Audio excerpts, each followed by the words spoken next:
voulais vous partager les nombreux mails que nous recevons les députés depuis quelques semaines. Je vous en lis un extrait très rapidement.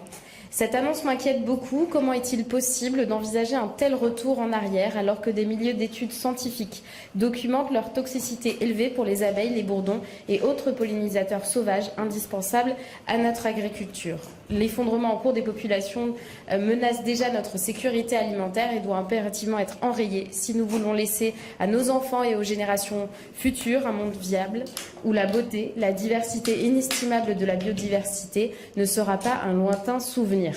Ce dont il s'agit, c'est le cri d'alerte par mail d'habitantes et d'habitants dans nos circonscriptions qui nous interpellent parce que la loi Duplon est actuellement en débat à l'Assemblée nationale. Donc on va passer du temps parlementaire pour détricoter ce qui a été savamment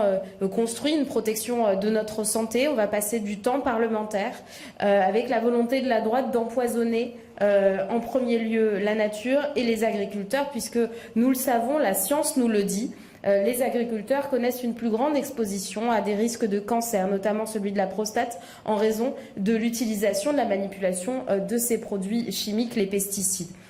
Et puis c'est un problème également de souveraineté alimentaire puisque nous sommes en train d'abîmer la capacité de notre agriculture à être diverse, à pouvoir résister à des chocs, ceux du climat bien entendu. Et donc c'est la raison pour laquelle les écologistes s'opposent et s'opposeront à cette proposition de loi Duplon qui est actuellement en discussion en commission et que nous allons vous présenter également plus en détail avec conférence de presse de Delphine Batho qui est chef de file, les éléments de fond et de stratégie autour de cette loi.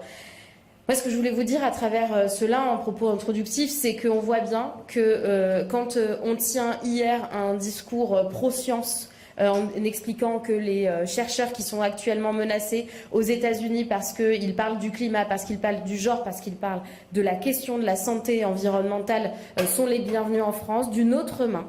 dans le même temps, on est en train de faire une proposition de loi anti-science. Et on voit bien à quel point nous sommes pénétrés par des idéologies qui existent aux États-Unis, qui viennent ici, c'est-à-dire s'attaquer à la science qui protège la santé, à la science qui protège les agriculteurs et les agricultrices.